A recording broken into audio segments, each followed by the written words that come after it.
Hey guys, it's Grizz. I'm just getting ready, probably like a lot of you guys are, I'm just getting ready for hunting season. Bear season's going to start pretty soon. I know it doesn't really look like it, but it happens pretty soon. The snow will be melted and we're down to about 6 weeks or so before we start hunting bears. I'm just kind of doing some practicing and getting the hang of things again. I haven't been out to the range in quite a while. And I just want to talk to you guys about the most effective way to utilize your time at the range. So you're probably all familiar with, just basically sighting your gun in. I've got a target at 100 yards up there and I've essentially zeroed the rifle. And for all practical purposes, I'm done with that. It's easy to spend too much time at the range, at a bench, with your gun steadily supported and just shooting for groups.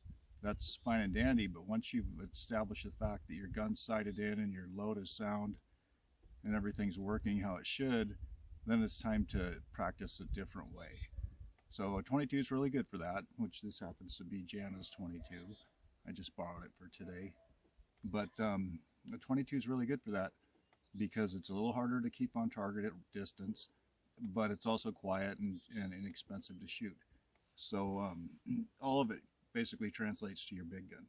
So once we're done shooting from the bench and the gun sighted in, it's important to try some other shooting positions, because I can virtually assure you that in the field hunting brown bears with us, we're not going to have this. We're not going to have a bench, we're not going to have all this stuff. We're going to do the best we can, but sometimes that's not great.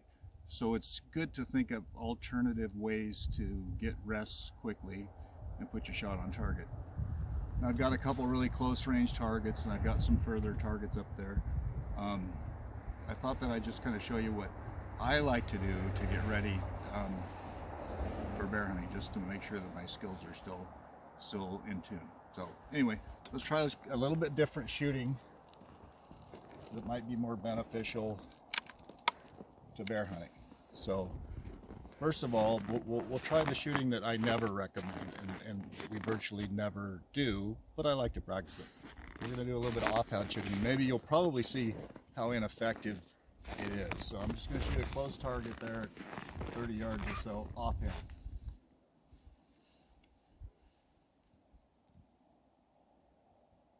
So I'm going to go for a headshot on the turkey.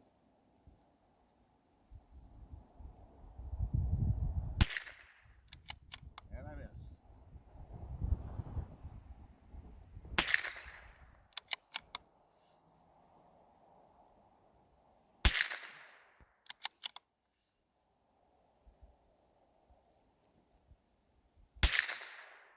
So I essentially got like a 50 percentile hit at 30 yards. It's a turkey's head, but that's not too good. So let's think about some other ways we can make this work. Sometimes it's good to get whatever kind of rest you can. Like even if you can get next to a rock or a log. Let's call this a rock.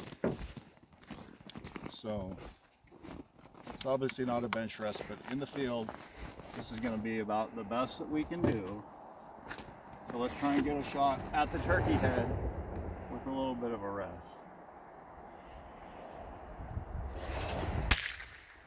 Bullseye, dead center. Here, I'll do one more.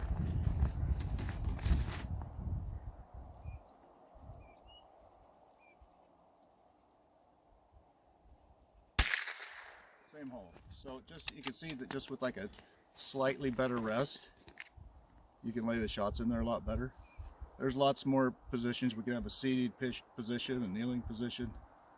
Lying down is the best, and that's usually how we like to do it.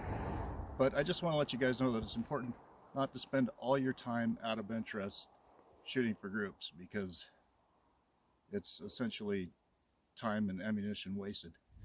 And to get out there with your 22, because it will help you, because you can shoot a lot more volume with a 22. Anyway, let's talk about our hunts. So as you know, we're getting ready for bear hunting, and we do have 2 spots for black bears that it's basically our only hunts that we have available for some years to come. But we have 2 black bear spots. It's a super great hunt, all yacht based top of the line accommodations, great food, washer, dryer, and we spend all of our time in a skiff. So what that means is we hunt from aluminum boats, 16 or 18 foot aluminum boats with outboard engines, and we essentially sneak around in the skiff. They're really low profile and quiet. So we spend the day sneaking around in the skiff. We're looking for bears on the beach, we're looking for bears in slides, and we're looking for big bears. So basically we're going to spend about 12 hours a day looking for these bears from the skiff. Now when we find one, most likely he's going to be moving. At this time of year in the spring, they don't like to stay in one spot. So we usually have to move pretty fast before the bear wanders off. And that's why I wanted to demonstrate that it's good to figure out some different ways to shoot. So essentially what happens is we see the bear, we get as close as we can in the skiff without scaring the bear. And then when we get out and do our stalk and get a shot at the bear. So it doesn't allow a lot of time to get ready, and you can't necessarily pick your shooting platform. We're going to take what's available in the vicinity of where we need it. That could be a rock, it could be a log, it could just be lying down in the grass. You never know.